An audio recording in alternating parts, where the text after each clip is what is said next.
Hello welcome नमस्कार स्वागत है आप सभी का आपके अपने चैनल लर्निंग प्योर सक्सेस में। और आज से हम शुरू करने जा रहे हैं डेली करंट अफेयर्स की क्लास। जी हाँ, आज से आपको डेली करंट अफेयर्स की क्लास जो है रोज़ शाम में मिला करेंगे, जो आपकी किसी भी परीक्षा की दृष्टि से बहुत ही महत्वपूर्ण सिद्ध होगी। तो चलिए प्रारंभ करते हैं आज का अपना करंट अफेयर का सेशन। और जल्दी से जल्दी आप ज़्यादा से ज़्यादा संख्या में जुड़ जाइए, क्लास को लाइक कीजिए, शेयर कीजिए। चलिए प्रारंभ करते हैं आज का सेशन। डेली करंट अफेयर जी हाँ, daily superfast top 10 current affairs आपको रोज शाम में daily superfast top 10 current affairs की क्लास जो है प्रोवाइड की जाएगी, जो आपकी सभी परीक्षाओं के लिए बहुत ही उपयोगी सिद्ध होगी। चलिए प्रारंभ करते हैं आज का अपना पहला प्रश्न। प्रश्न नंबर एक हाल ही में कहाँ पर लुसोफोन महोत्सव आयोजन किया गया है? हाल ही में कहाँ पर लुसोफोन महोत्सव का आयोजन किया जाएगा या किया जाएगा? हाल ही में कहाँ पर लुसोफोन महोत्सव का आयोजन किया जाएगा? Option A New Delhi, option B Goa, option C Gujarat, option D Rajasthan. तो बताइए जल्दी से आपका ऑप्शन क्या होगा, राइट ऑप्शन बताइए क्या होगा। तब तक 53वां भारतीय अंतर्राष्ट्रीय फिल्म महोत्सव कहाँ होने जा रहा है ये बताइए। मुख्यमंत्री देवदर्शन यात्रा कहाँ होने वाली है? सिविल एयर नेविगेशन सेवा संगठन एशिया प्रशांत सम्मेलन की मेजबानी कौन सा देश करेगा? यस, आपका option B is the right answer, Goa.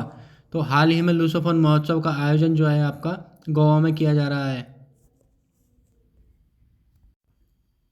तो लुसोफोन महोत्सव का आयोजन जो है गोवा में किया जा रहा है। आपका कहाँ किया जा रहा है? गोवा में किया जा रहा है। और 53वां भारतीय अंतर्राष्ट्रीय फिल्म महोत्सव कहाँ बना? गोवा में। मुख्यमंत्री देवदर्शन यात्रा ये भी गोवा में निकली। और सिविल एयर नेविगेशन संगठन एशिया प्रशांत सम्मेलन की मेजबानी भी गोवा करेगा। इस महोत्सव का जो उद्देश्य था वो लुसोफोन देशों के साथ भारत के संपर्क को और मजबूत बनाना है। ज्ञात हो कि लुसोफोन देशों में पुर्तगाल, ब्राज़ील, अंगोला, मोजाम्बिक, केप वर्दे, गिनी बिसाऊ, साओ टोम और प्रिंसिप देश शामिल हैं। विदेश मंत्रालय, भारतीय संस्कृति परिषद ICCR और गोवा सरकार के साथ मिलकर इन दोनों का जो है योगदान है। ये दोनों जो है 3 से 6 दिसंबर तक अंतर्राष्ट्रीय लुसोफोन महोत्सव का आयोजन करेंगे। 3 से 6 दिसंबर को जो है अंतर्राष्ट्रीय महोत्सव जो है गोवा में आयोजित होगा। और अंतर्राष्ट्रीय लुसोफोन महोत्सव का उद्घाटन 3 दिसंबर को गोवा के राजभवन में प्रधानमंत्री प्रमोदी सावंत द्वारा किया जाएगा। और इस कार्यक्रम के मुख्य अतिथि जो है यहाँ के विदेश मंत्री हैं, राज्य मंत्री मीनाक्षी लेखी होंगी। तो राज्य में जो विदेश राज्य मंत्री हैं वो मुख्य अतिथि के तौर पर यहाँ पे उपस्थित होंगी। तो चलिए अगले प्रश्न की ओर चलते हैं। नेक्स्ट प्रश्न है हमारा, हाल ही में 23वें हॉर्नबिल महोत्सव की मेजबानी कौन सा देश करेगा? Option A Meghalaya, option B Manipur, option C Mizoram, option D Nagaland. तो जल्दी से अपना आंसर दीजिए। हॉर्नबिल एक त्यौहार है, हॉर्नबिल जो है त्यौहार है, और ये हॉर्नबिल जो पक्षी है, हॉर्नबिल पक्षी है, उसके नाम पर जो है मनाया जाता है। राइट ऑप्शन का जवाब दीजिए जल्दी। राइट ऑप्शन क्या होगा आपका? तो option number D is the right answer, Nagaland, बिल्कुल सही। Option number D is the right answer, Nagaland. Nagaland इसका राइट आंसर होगा, नागालैंड। तो नागालैंड में हॉर्नबिल जो है एक महोत्सव की मेज़बानी जो है करेगा, 23वें हॉर्नबिल महोत्सव की। तो हॉर्नबिल त्यौहार जो है ये हॉर्नबिल पक्षी के नाम पर जो है रखा गया है। और यह पक्षी अत्यधिक जो है सम्मानित है, और इसका महत्व आदिवासी लोकगीत नृत्य में परिलक्षित होता है। इस साल यह 1 से 10 दिसंबर को जो है मनाया जाएगा। और नागालैंड जो है उत्तरी पूर्वी छोर पर एक जीवंत राज्य है। नागालैंड पूर्व में म्यांमार से घिरा हुआ है, पश्चिम बंगाल में असम और अरुणाचल प्रदेश तथा दक्षिण में मणिपुर के साथ उत्तर में असम का एक हिस्सा है। यह भारतीय संघ का जो है 16वां राज्य है। यह भारतीय संघ का कौन सा राज्य है? 16वां राज्य है। यह भारतीय संघ का 16वां राज्य है। और इसका गठन जो है इसका गठन किया गया था कब? इसका गठन 1 दिसंबर 1963 को जो है इसका गठन किया गया था। 1 दिसंबर 1963 को इसका गठन किया गया था। और यह एकमात्र अंग्रेजी भाषी देश है। प्रश्न आपसे परीक्षा में बनता भी है। चलिए चलते हैं अगले प्रश्न की ओर। प्रश्न नंबर हमारा 3 है, हाल ही में स्मरण दिवस कब मनाया गया? हाल ही में स्मरण दिवस कब मनाया गया? ऑप्शन ए है आपका 30 नवंबर, ऑप्शन बी 29 नवंबर, ऑप्शन सी 27 नवंबर, ऑप्शन डी है आपका 28 नवंबर। तो जल्दी से अपना आंसर दीजिए, तब तक हम आपको कुछ दिवस के बारे में बता देते हैं। तो विश्व शाकाहारी दिवस ये नवंबर में मनाए गए हैं, नवंबर माह के दिवस है। 1 नवंबर को विश्व सुनामी जागरूकता दिवस 5 नवंबर को मनाया जाता है। राष्ट्रीय कैंसर जागरूकता दिवस 7 नवंबर को मनाया जाता है। और विश्व रेडियोग्राफी दिवस ये 8 नवंबर को मनाया जाता है। और राष्ट्रीय शिक्षा दिवस ये 11 नवंबर को मनाया जाता है। और विश्व निमोनिया दिवस ये 12 नवंबर को मनाया जाता है। विश्व मधुमेह दिवस यह 14 नवंबर को मनाया जाता है। और राष्ट्रीय प्रेस दिवस यह 16 नवंबर को मनाया जाता है। तो बताइए आपका राइट आंसर क्या होगा। Yes, A is the right answer. 30 नवंबर, 30 नवंबर को आपका स्मरण दिवस जो है मनाया गया था रासायनिक युद्ध से पीड़ितों के लिए। चलिए चलते हैं अगले प्रश्न की ओर। आज का अगला प्रश्न है हमारा, हाल ही में किसे संघलोक से आयोग का सदस्य नियुक्त किया गया है। Option A Preeti Sudan, option B Preeti Mishra, option C Sanjay Agarwal, option D Neeraj Kumar. जल्दी से अपना ऑप्शन दीजिए, जल्दी से राइट ऑप्शन दीजिए, तब तक मैं आपको कुछ यहाँ पे बता देता हूँ कि खाद्य एवं ग्राम उद्योग के सीईओ हाल ही में नियुक्त हुए हैं। इनको ये विनीत कुमार है। विनीत कुमार को जो है ग्राम उद्योग के सीईओ के रूप में नियुक्त किया गया है। इलेक्शन कमीशन ऑफ इंडिया के चुनाव आयुक्त अरुण गोयल को नियुक्त किया गया है हाल ही में। इलेक्शन कमीशन ऑफ इंडिया की स्थापना कब हुई थी अगर पूछा जाए तो 25 जनवरी 1950 को हुई थी। 25 जनवरी 1950 को जो है इलेक्शन कमीशन ऑफ इंडिया की स्थापना हुई थी। आगे वर्तमान में भारतीय मुख्य चुनाव आयुक्त कौन है तो राजीव कुमार हैं। संघ लोक सेवा आयोग की स्थापना कब हुई थी 1 अक्टूबर 1926 को हुई थी। 1 अक्टूबर 1926 को हुई थी संघ लोक सेवा आयोग की स्थापना। आगे आपसे संघ लोक सेवा आयोग का मुख्यालय पूछ लिया जाए तो ये धौलपुर आवास नई दिल्ली में है। वर्तमान में संघ लोक आयोग के अध्यक्ष डॉक्टर मनोज सोनी हैं, जिनका 5 अप्रैल 2022 को संघ लोक सेवा आयोग यूपीएससी अध्यक्ष नियुक्त किया गया है। जिनको कौन है मनोज सोनी है। मनोज सोनी कौन है वर्तमान में लोक सेवा आयोग के अध्यक्ष कौन है मनोज सोनी। मनोज सोनी है वर्तमान में, जिनका कार्यकाल जो है 27 जून 2023 तक रहेगा। 2023 तक रहेगा। कब तक 2023 27 जून 2023 तक रहेगा।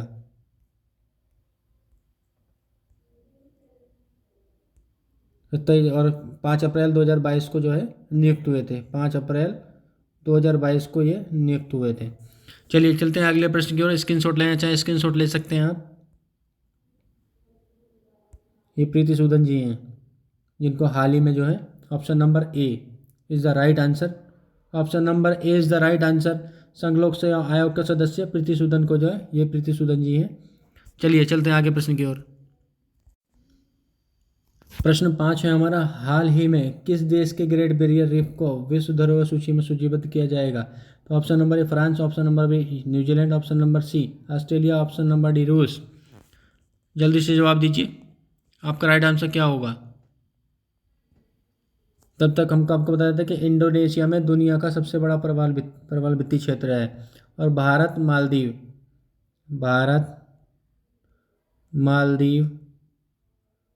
मालदीव श्रीलंका और आपका छागोस में दक्षिण एशिया ये सबसे अधिक प्रवाल भित्तियों वाली जगह है। यहाँ पे सबसे अधिक प्रवाल भित्तियाँ पाई जाती हैं।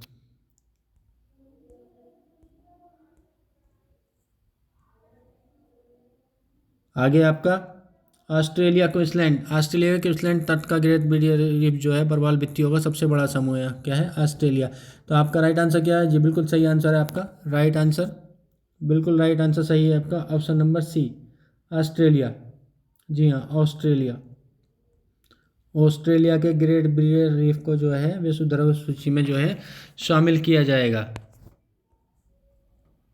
बिल्कुल शामिल किया जाएगा जी। यहाँ पे आपको बता दें यह जो है विश्व का सबसे व्यापक और समृद्ध प्रवाल भित्ति पारिस्थितिक तंत्र है, जो 2900 से अधिक और 900 से अधिक 2900 से अधिक भित्तियों और 900 से अधिक द्वीपों से मिलकर बना है आपका। यह ऑस्ट्रेलिया के क्वींसलैंड के उत्तर पूर्वी तट पर 1400 मील तक फैला हुआ है। इसे बाह्य और आंतरिक 1400 मील तक फैला हुआ है। इसे बाह्य और आंतरिक 1400 मील तक फैला हुआ है। इसे बाह्य और आंतरिक 1400 मील तक फैला हुआ है। इसे बाह्य और आंतरिक 1400 मील तक फैला हुआ है। इसे बाह्य और आंतरिक इसे बाह्य अंतरिक्ष से देखा जा सकता है और यह जीवों द्वारा बनाई गई विश्व की सबसे बड़ी एकल संरचना है। यह समृद्ध पारिस्थितिकी तंत्र अरबों छोटे छोटे जीवों से मिलकर बना है, जिन्हें प्रबल भित्तियों के रूप में जाना जाता है। ये समुद्री पौधे की विशेषताओं को प्रदर्शित करने वाले जीव होते हैं जो समूह में रहते हैं। चूना पत्थर निर्मित इसका निचला हिस्सा कैलिकल्स, इसे कैलिकल्स भी कहते हैं। यह काफ़ी कठोर होता है और प्रबल भित्तियों की संरचना का निर्माण इसी के द्वारा जो है होता है। तो हाल ही में किस देश के ग्रेट बैरियर को जो है विश्व धरोहर सूची में ग्रेट बैरियर रीफ को विश्व धरोहर सूची में सूचीबद्ध किया जाएगा? तो वो ऑस्ट्रेलिया। चलिए चलते हैं अगले प्रश्न की ओर। अगला प्रश्न है हमारा, हाल ही में देसी नस्ल की गाय भैंस पालन की सर्वश्रेष्ठ डेयरी किसान श्रेणी में देश भर में प्रथम पुरस्कार वर्ष 2022 राष्ट्रीय गोपाल रत्न पुरस्कार सम्मान के लिए किसे चुना गया है? ऑप्शन है Satyendra Kumar, option B Jitendra Singh, option C Bhupendra Chaudhary, option D Naresh Kumar. तो जल्दी से ऑप्शन आंसर दीजिए। अब यहाँ बता देते हैं कि यह जो है पुरस्कार 3 श्रेणियों में दिया जाता है। देसी गाय भैंस की नस्लों का पालन करने वाले सर्वश्रेष्ठ डेयरी किसानों को, और सर्वश्रेष्ठ कृत्रिम गर्भाधान तकनीशियन है उनको, और सर्वश्रेष्ठ डेयरी सहकारी समिति दुग्ध उत्पादकों व कंपनी को, और डेयरी किसान उत्पादकों को जो है ये 3 श्रेणियों में दिया जाता है।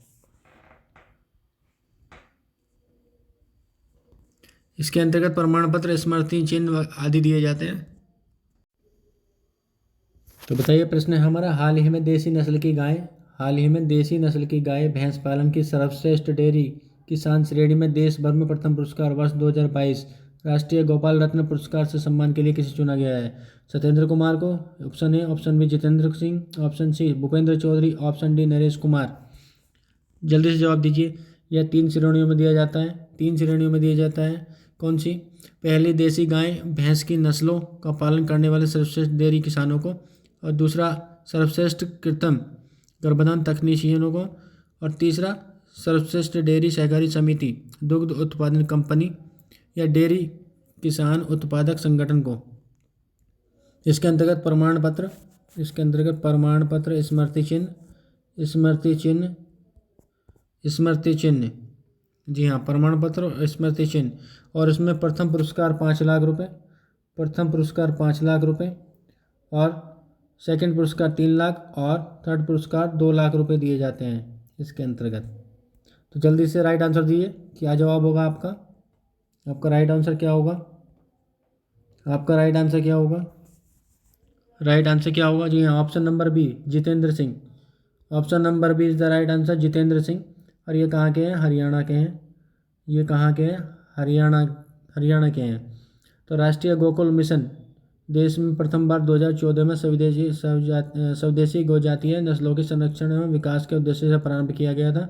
इसका उद्देश्य राष्ट्रीय गोपाल रत्न पुरस्कार राष्ट्रीय गोकुल मिशन के तहत दुग्ध उत्पादक किसान क्षेत्र में काम करने वाले व्यक्तियों तथा डेयरी समितियों को प्रोत्साहित करने के उद्देश्य से प्रदान किए जाते हैं, जो दुग्ध उत्पादकों को बाजार तक पहुंचाने में प्रदान करते हैं। मंत्रालय कौन सा था?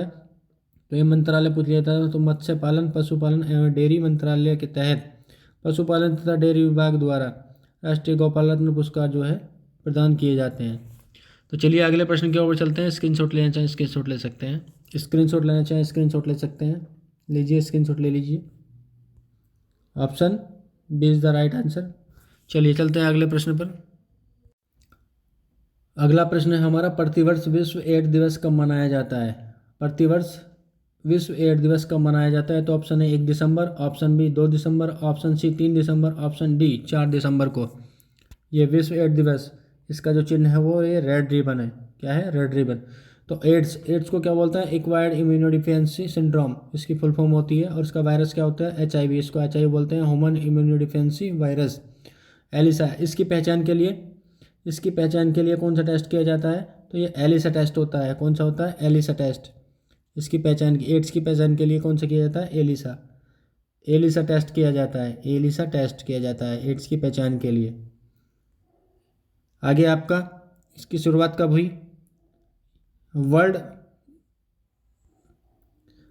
तो इसकी शुरुआत 1998 में जेम्स डब्ल्यू बर्न और थॉमस नेटर ने पहली बार की थी। इसका चिन्ह क्या है? रेड रिबन, जैसे हमने बताया आपको। और वर्ल्ड एड्स दिवस 2022 की थीम क्या है? वर्ल्ड एड्स दिवस, तो इसकी है इक्वलाइज। इक्वलाइज क्या है? इक्वलाइज, इक्वलाइज यानी समानता, समानता। विश्व एड्स दिवस 2022 की थीम क्या है? इक्वलाइज, समानता। तो हमने आपको बता दिया, जैसे एड्स एक्वायर्ड, क्या है फुल फॉर्म इसकी? Acquired immunodeficiency syndrome, immunodeficiency syndrome. और ये किस चीज़ किसके लिए कि इसका वायरस क्या है? HIV, human immunodeficiency virus. और एलिसा टेस्ट, एलिसा की फुल फॉर्म क्या है? Enzyme linked immunoassay. World AIDS दिवस 2022 की थीम क्या बताई हमने? इक्वलाइज, समानता है। शुरुआत 1 दिसंबर 1988, जेम्स डब्ल्यू बर्न और थॉमस नेटर ने इसको पहली बार इंट्रोड्यूस किया था। और उसका चिन्ह क्या है? रेड रिबन, ये जो हमने आपको रेड रिबन। तो कब मनाया जाता है? Option number is the right answer. कब मनाया जाता है? 1 दिसंबर को मनाया जाता है। कब मनाया जाता है? 1 दिसंबर को मनाया जाता है। 1 दिसंबर को जो है विश्व एड्स दिवस मनाया जाता है। चलिए चलते हैं अगले प्रश्न पर, चलते हैं अगले प्रश्न पर। अगला प्रश्न है हमारा, हाल ही में किस तमिल लेखक को, हाल ही में किस तमिल लेखक को, हाल ही में किस तमिल लेखक को इमायम, किस तमिल लेखक इमायम को केवम्पू, यह कुवेम्पू, कुवेम्पू राष्ट्रीय पुरस्कार 2022 से सम्मानित किया गया। इनका संबंध किस राज्य से है? Option A Kerala, option B Karnataka, option C Tamil Nadu, option D Gujarat. तो जल्दी से आप सही जवाब दीजिए, क्या होगा आपका सही जवाब?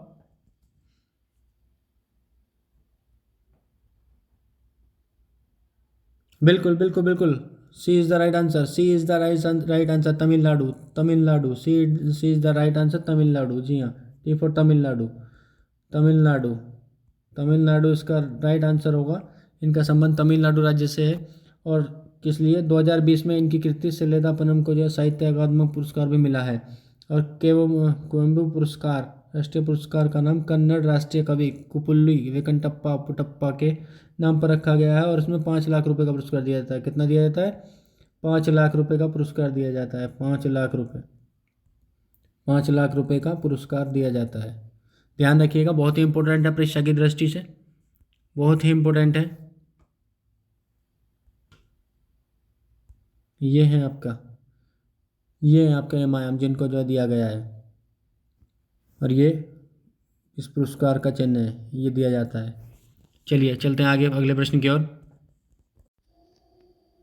हमारा अगला प्रश्न है, प्रश्न आज का अंतिम प्रश्न है क्लास का। वर्ष 2023 के गणतंत्र दिवस पर भारत के मुख्य अतिथि किस देश के राष्ट्रपति होंगे? जी हाँ, वर्ष 2023, वर्ष 2023, वर्ष 2023, वर्ष 2023, वर्ष 2023 में भारत गणतंत्र दिवस के अवसर पर भारत के मुख्य अतिथि किस देश के होंगे? Option A Canada, option 2 Britain, option 3 मिस्र, ऑप्शन 4 ब्राज़ील। तो बताइए किस देश के होंगे? बहुत ही महत्वपूर्ण प्रश्न है, सभी परीक्षा की दृष्टि से ही यह प्रश्न पूछा ही जाना है, बहुत ही इंपॉर्टेंट है, आपकी हर परीक्षा की दृष्टि से इंपॉर्टेंट है। बताइए, जल्दी से बताइए आपका आंसर क्या होगा? जल्दी बताइए आपका आंसर क्या होगा? क्या होगा आपका आंसर? 2023 में गणतंत्र दिवस पर भारत के मुख्य अतिथि किस देश के राष्ट्रपति होंगे? बिल्कुल बिल्कुल, option C is the right answer, मिस्र के राष्ट्रपति, मिस्र के राष्ट्रपति भारत में 2023 के गणतंत्र दिवस पर भारत के मुख्य अतिथि के तौर पर पधारेंगे।